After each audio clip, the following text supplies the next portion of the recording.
you'll find nobody who's got the same opinion of you as you have. Yeah. It's not interesting. Yeah. Like if your opinion of you was actually the correct one, then at least one other person should share that exact opinion. Yeah. Or even like your nearest and dearest will have a different perspective on you than you have. Yeah, absolutely. So what you tell yourself isn't factually true, That's true, but it's true for you. Hello, and you're very welcome to Mind Blowing 12. I'm Paul Gill. And I'm Siobhan Leijen, and today we're going to be discussing the stories that we tell ourselves and what our association is to those stories. Yeah, I think I heard Brendan Gleeson. I don't know, was he just saying this or was he reciting something? But he said, we are our stories. And it's so very true. Yeah. We have stories running in our heads all the time. We become really identified with them, don't we? They are our identity. Yeah. Stories. And like we tell ourselves stories about our nationality. Mm-hmm. Like we've this myth about we're all Celts. I saw a documentary that more or less said, like, if you were in Ireland like in the year 400 AD, nobody even knew who Celts were. And it was a branding that we took on. That people didn't identify themselves as Celts at all. But now we have this whole Celtic thing, and we're Irish, and we become very patriotic when we leave the country. Do you know? If you go abroad and you meet Irish people, they're very patriotic. There's everything about Paddy's Day, about wearing green, the whole works. You know what I mean? Yeah. And about how being so proud to be Irish. But Americans are unreal at celebrating Irish. Irish Americans. Yeah. Or American Irish. American Irish. American Irish. They're unreal at celebrating it. Yeah. Yeah. But we have this mythology that we are conditioned in school. We hear these stories of Film Cool and Ushing and all of these stories. And they're ingrained in our heads. And as kids, we're fascinated by these things, and we've got these ideals then to live up to. Yeah. And I suppose in every mythology, there's a moral compass. So you do the right thing, you are the hero, or the guy who does the bad thing.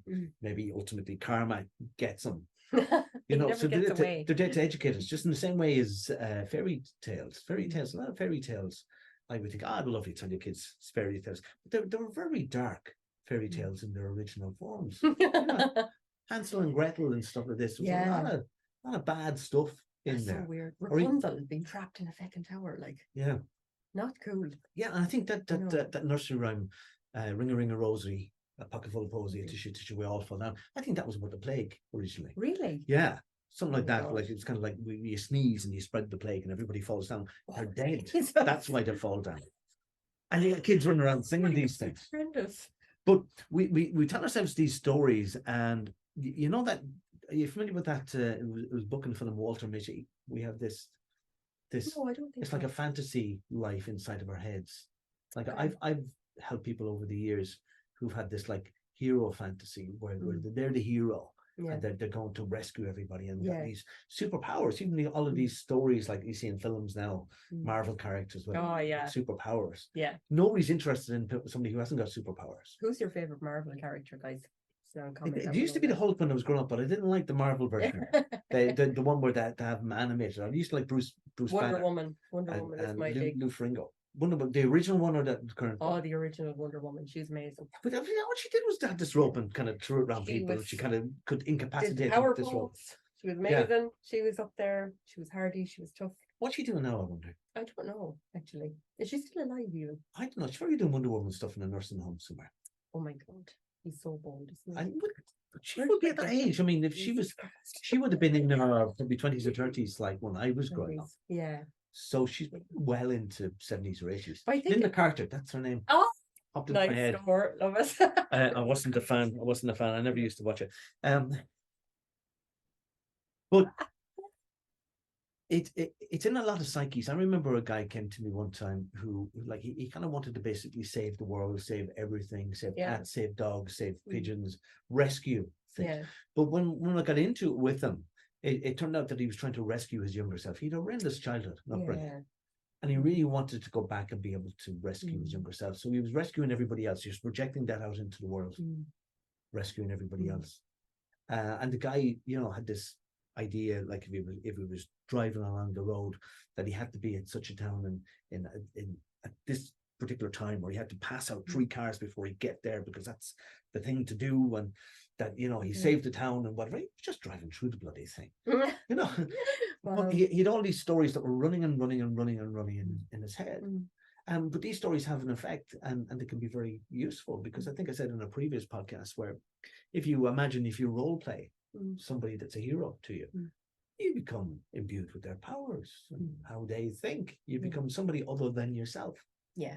And this is a little bit about maybe changing who we are. You know, when you come to therapy, I often work with people who want to change their lives. You know, they are, you know, maybe stuck, I suppose, really, in doing the same things the same day, or same day, different shit. No, different day, same shit. It's not it. Yeah. It's the way the saying goes.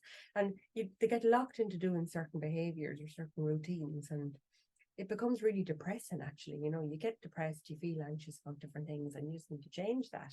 And it is about changing the narrative that you tell yourself. You know, what's going on? What kind of story are you telling yourself every day in your head? You know, this man, as your guy was talking about being a superhero and rescuing things, and where did that really come from?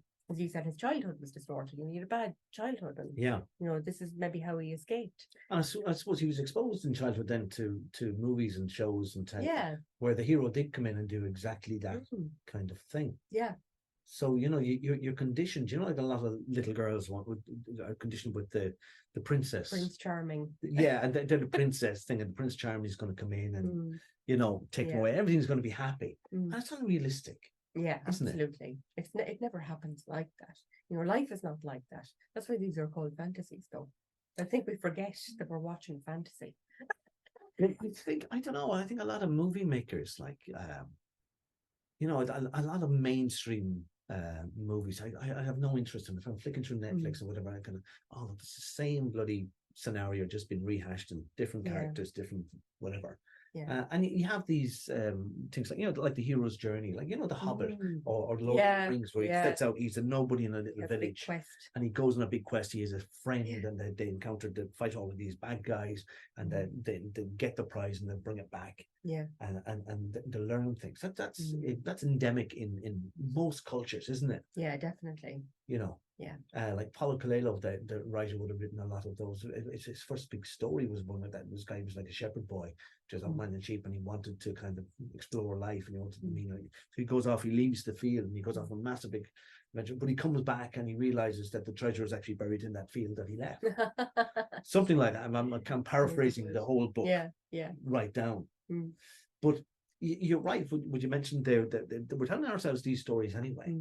And if you're telling yourself negative stories, then that's how your life is turning out. Yeah, exactly. It's like what we were talking about the last time. Your outer world is a reflection of your inner world. So whatever way it is that you feel or think about yourself, that is just projected out into whatever the people you draw to you, you know, the people that come into your life, the things you draw to yourself, the situations. You know, people think, oh, well, I didn't bring this on myself. You know, I didn't bring bad luck on. Really? Think about it. You know, did you really not bring it on yourself? What way are you thinking every day? How are you treating yourself as a person? How do you talk to yourself? You know, you're constantly berating yourself inside and calling yourself stupid, or, you know, saying, oh God, why did I do such a thing, or that, or why didn't I do this, or rehashing old situations from your past and replaying all of that over and over in your mind. It's just repeating history, isn't it? Yeah. And then jumping into other people's heads and imagining what they're thinking. Yeah, which is, you know, you can't. It's impossible to know what somebody's thinking. And they're not thinking of you. They're thinking of themselves, because we're kind of thinking of ourselves, and then we're thinking what other people are thinking of themselves. Yeah. Those other people are thinking of themselves, and they might be wondering what you're thinking of them. But you think the worst possible thing, don't you? You can do, but you'll find nobody who's got the same opinion of you as you have. Yeah. You know, it's not interesting. Yeah. Like, if your opinion of you was actually the correct one, then at least one other person should share that exact opinion. Yeah. Or even like your nearest and dearest will have a different perspective in you than you have. Yeah, absolutely. So what you tell yourself isn't factually true, but it's true for you. Yeah.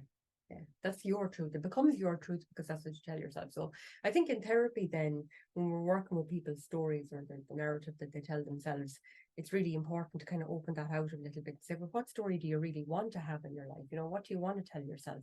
What reality do you want to live? Because I really believe that, you know, people can become anything they want. Because I suppose I'm evidence of that myself in my own life. So I look back and I see my own journey. I came from a mad fucking background altogether, and went from working as a hairdresser into becoming a therapist. It's two completely different things in lots of and ways. you're still not finished. Yeah, and I'm not done yet. Yeah, she did my hair. I did not. There's going to be a lawsuit. Never, ever, never quote that. It's a lie. That's a lie you tell yourself. Yeah, it's my story. It's not fucking true. But I was thinking, I do a lot of thinking when I'm driving. I love thinking and driving, because you are in that zoned out subconscious kind of like, and there's a lot of it's like jargon that goes on in the self-help industry. Yeah, a lot of kind of, I think I was listening to a podcast and I was talking about you are unique, and I go, you are unique, but you're not that unique. Yeah, that actually is totally contradiction, isn't it? If you are unique, how can you be not that unique? But it like totally depends on the context. But it does. But the thing is that while you can say everybody's unique because there's never been another you, and while you might look like somebody in your family, or your bloodline, whatever, even if you have an identical twin, there would be differences. So yes, you are unique, but most people think the same and conform and live the same and accept the same parameters in life. When you think of it, like they accept their conditioning, their schooling, their social status, what life is like. This expression sheeple, people like sheep. Okay. They're sheeple, they follow, they're easily led. Yeah.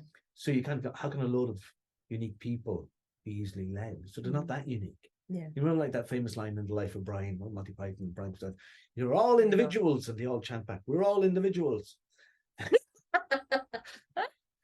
I love that film. The thing is Tricum. Yeah. Tricum Centurium. Roughly. The thing is, though, that you can make yourself unique. Yeah. And I think you owe it to yourself to do that. Yeah. To try that. You don't have to actually have a finished product and say, "This is me, I'm totally different from everybody else," and do it for the sake of being unique. Yeah. But if you are going to be unique, and if you're going to tell yourself that you're unique, then bloody well become unique. Don't be conforming, doing things necessarily the way other people are, but work it out for yourself. I think we see loads of examples of that in society, though. I mean, the ones that spring to mind for me would be people who decide to become vegan or vegetarian. I mean, that's a big difference, because most people eat meat. And when you make that choice, that conscious choice to be healthier, or maybe for health reasons or for energy or whatever it is, or just for the good of the animals, you don't want to be eating animals because you prefer to just eat the fruit and the vegetables and, like your body in some way. That too. Well, it depends on the animals. There's not that many here, really. Yeah. You have to be dead for that already, Paul. Yeah, can I eat them before they eat me? Ugh, Jesus, yeah. Or like the clothes you wear can be different. The car you drive can be different. Like everybody wants different things in life. I remember somebody saying to me, but like, if you can be whatever you wanted to be, would everybody not be the same thing? And of course they wouldn't, because everybody likes different things. Like everybody doesn't like to wear the same clothes or have the same hairstyle or drive the same car. They do. They don't. To do. No. There was a species of fish. I think I told you this previously. Where did you get that? No. There's a species of tropical fish. Right. We're not fish, though. No. But my surname is Gill. I'm related somewhere. There's a species of tropical fish that can change its color. Oh yeah. Right. Yeah. And all the fish in the tank, all the males said we all like blue fish or whatever, and this guy will come in and suddenly he's green one day or he's red, and suddenly all the females kind of go, "Oh, look at him, he's different. Think a bit of that story put on here." And when all the other tropical fish see that he's getting the attention and he's getting all these mates that he can mate with or whatever, they kind of go, "Right, we need to change our color as well," and they'll all change to the color he is. And then the female fish are starting to come back to them. But then now you've got everybody uniform color in the tank again, and some guy goes, "Oh, I'm going to go white. White is the new." And this is what we do with fashion. Yeah. And like, with fashion, it's hard to get anything unique unless you get your clothes made for you. Yeah, it's true. And you will find a brand in fashion maybe that you kind of like, and you kind of like the style of that. But then so do a lot of other people. So you are actually dressing like other people. Yeah. So you can't be that unique. Well, I think that's to do with clothes. But if you go along the lines of fashion, but like, if you don't follow that, there are people who don't, who like to, dress completely differently. Okay. But if your clothes portray a certain rainbow image, colors all the time. if your clothes give an impression of who you are, or how you want people to think of you, and if two people are wearing the same clothes for the same reason, that they want people to think that they're whatever, then that's not unique. Yeah, but their stories are completely different. Well, they are unique in that. So I just can't agree with you at all. I just can't do it. You're an exception. Everybody else.